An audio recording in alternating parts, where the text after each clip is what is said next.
Hello friends, welcome to study lab. तो दोस्तों, जैसा कि आप सभी जानते हैं कि कोविड के कारण सारे एग्ज़ाम डिले होते जा रहे हैं, पोस्टपोन होते जा रहे हैं। तो आपको निराश नहीं होना है, आपको अपनी स्टडी कंटिन्यू रखनी है। ठीक है दोस्तों, मैं आपको बता दूं कि बहुत जल्द ही आर्मी जीडी का एग्ज़ाम होने वाला है। तो आज हम इस वीडियो में जीके और साइंस के कुछ मोस्ट इम्पॉर्टेंट क्वेश्चन के बारे में पढ़ेंगे, जो कि आपके आर्मी जीडी एग्ज़ाम के लिए बहुत ज़्यादा मोस्ट इम्पॉर्टेंट क्वेश्चन है। ठीक है, अगर आप जीके और साइंस के सभी प्रश्नों को अच्छी तरह से याद कर लेते हैं तो आप जीके और साइंस की सेक्शन में एक अच्छा स्कोर कर सकते हैं। तो फ्रेंड्स, आप वीडियो को पूरे अंत तक देखिए, और अगर आप हमारे चैनल पर नए हैं तो प्लीज़ चैनल को सब्सक्राइब कर लें और साथ ही बेल आइकन को भी ज़रूर ऑन कर लें, ताकि आपको आने वाली सभी वीडियोस की नोटिफिकेशंस मिलती रहे। ठीक है, चलिए अब हम लोग वीडियो स्टार्ट करते हैं। देखते हैं पहला नंबर क्वेश्चन क्या बोल रहा है। तो दोस्तों, आज का हमारा पहला क्वेश्चन है, असहयोग आंदोलन किस वर्ष में गांधी जी द्वारा शुरू किया गया था। ये बहुत ज़्यादा इजी क्वेश्चन है, आसान सा क्वेश्चन है। इसका आंसर बहुतों को पता होगा, जिनको पता हो वो मुझे कमेंट में बता सकते हैं। ठीक है, तो दोस्तों इन चारों ऑप्शन में से कौन सा ऑप्शन राइट हो जाएगा? तो ऑप्शन बी हो जाएगा राइट, 1920। ठीक है, तो दोस्तों आपको याद रखना है कि असहयोग आंदोलन 1920 वर्ष में गांधी जी द्वारा शुरू किया गया था। ठीक है, अब चलते हैं दूसरा नंबर क्वेश्चन की ओर। दूसरा नंबर क्वेश्चन है, विश्व स्वास्थ्य दिवस कब मनाया जाता है। तो इन चारों ऑप्शन में से कौन सा ऑप्शन सही हो जाएगा दोस्तों?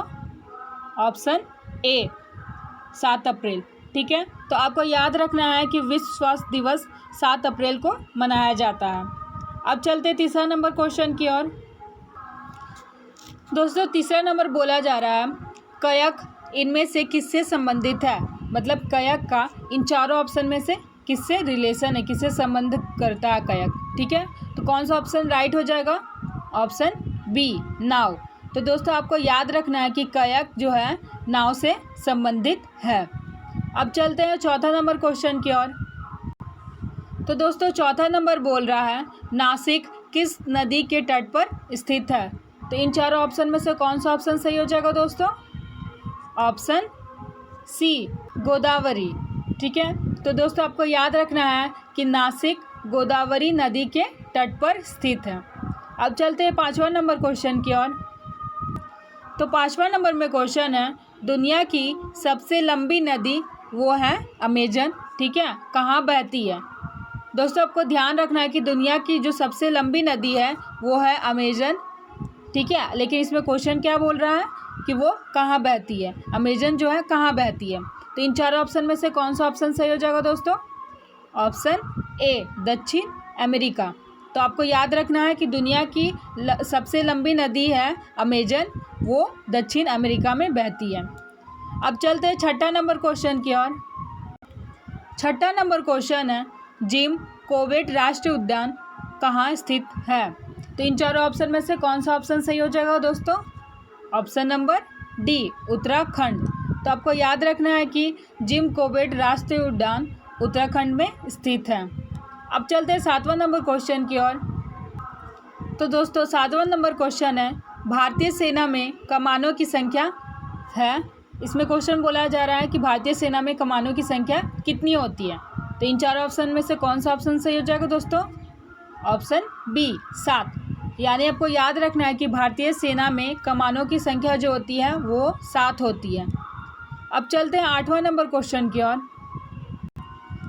आठवां नंबर क्वेश्चन में बोला गया है, सऊदी अरब की मुद्रा क्या है। तो इन चारों ऑप्शन में से कौन सा ऑप्शन सही हो जाएगा दोस्तों?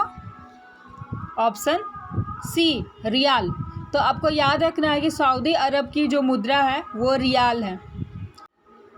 तो दोस्तों मैं आपको फिर से बोल रही हूँ कि आप वीडियो को पूरा ज़रूर देखिएगा। जितने भी क्वेश्चन दिए गए हैं वीडियो में वे सारे आर्मी जीडी एग्ज़ाम के लिए बहुत ज़्यादा इम्पॉर्टेंट है, और कुछ क्वेश्चन ऐसे भी हैं जो इससे पहले हुई इंडियन आर्मी जीडी की परीक्षाओं में कई बार पूछे जा चुके हैं। ठीक है दोस्तों, मैं इस वीडियो में वही सब प्रश्नों को लेकर आई हूँ जिनकी पूछे जाने की संभावना बहुत ज़्यादा है। ठीक है, तो चलिए 9वां नंबर क्वेश्चन की ओर चलते हैं।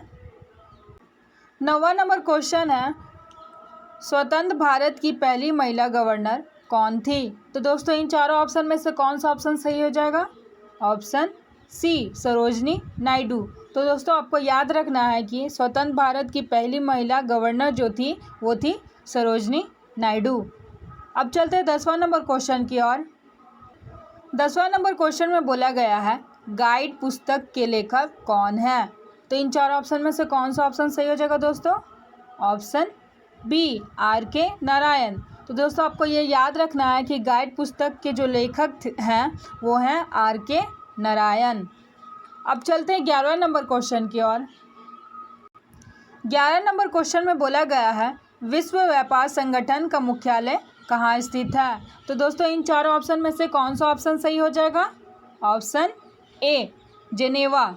ठीक है, तो आपको ये याद रखना है कि विश्व व्यापार संगठन का मुख्यालय जेनेवा में स्थित है। ठीक है, और दोस्तों जेनेवा कहाँ स्थित है? तो आपको मैं बता दूं कि जेनेवा स्विट्जरलैंड में स्थित है। ठीक है, और दोस्तों बात करें कि विश्व व्यापार संगठन की स्थापना कब हुई थी, तो आपको याद रखना है कि विश्व व्यापार संगठन की स्थापना 1995 ईस्वी में हुई थी। ठीक है दोस्तों, आपको ये डेट भी याद रखना है। आपसे एग्जाम में ये भी क्वेश्चन पूछा जा सकता है कि विश्व व्यापार संगठन की स्थापना कब हुई थी। तो दोस्तों आपको याद रखना है कि विश्व व्यापार संगठन की स्थापना 1995 ईस्वी में हुई थी। ठीक है, और इनका मुख्यालय जो है जेनेवा में स्थित है। अब चलते हैं 12वें नंबर क्वेश्चन की ओर। 12 नंबर क्वेश्चन में बोला गया है, टेलीविज़न का आविष्कार किसने किया था? तो दोस्तों इन चारों ऑप्शन में से कौन सा ऑप्शन सही हो जाएगा? Option A, जे.एल. वेयर्ड ने। तो आपको ये याद रखना है कि टेलीविज़न का आविष्कार जे.एल. वेयर्ड ने किया था। ठीक है, और दोस्तों बात करें ऑप्शन बी की, जी मार्कोनी ने क्या चीज़ का आविष्कार किया है? तो जी मार्कोनी ने रेडियो का आविष्कार किया है। ठीक है, अगर बात करें ऑप्शन सी की, ग्राहम बेल ने किसका आविष्कार किया है? तो ग्राहम बेल ने टेलीफोन का आविष्कार किया। ठीक है, आपको ये भी याद रखना। और बात करें ऑप्शन डी की, थॉमसन ने, तो आपको ये याद रखना है कि जे थॉमसन ने इलेक्ट्रॉन का आविष्कार किया। तो आपको इन चारों के बारे में याद रखना है। ठीक है, अब चलते 13 नंबर क्वेश्चन की ओर। 13 नंबर क्वेश्चन में बोला गया है, सांची का स्तूप बनवाया था किसने? ठीक है, तो इन चारों ऑप्शन में से कौन सा ऑप्शन सही हो जाएगा दोस्तों? ऑप्शन बी, अशोक ने। तो आपको याद रखना है कि सांची का स्तूप जो है अशोक ने बनवाया था। अब चलते हैं 14 नंबर क्वेश्चन की ओर। 14 नंबर क्वेश्चन है, इसरो सैटेलाइट केंद्र कहाँ पर स्थित है? तो ऑप्शन कौन सा राइट हो जाएगा? Option A, Bangalore. तो दोस्तों आपको याद रखना है कि इसरो सैटेलाइट केंद्र जो है बेंगलोर पर स्थित है। ठीक है, अब चलते हैं 15 नंबर क्वेश्चन की ओर। 15 नंबर क्वेश्चन में बोला गया है, सार्क का स्थायी सचिवालय स्थित है कहाँ पर? तो कौन सा ऑप्शन सही हो जाएगा? Option A, Kathmandu. तो दोस्तों आपको याद रखना है कि सार्क का स्थायी सचिवालय जो है काठमांडू में स्थित है।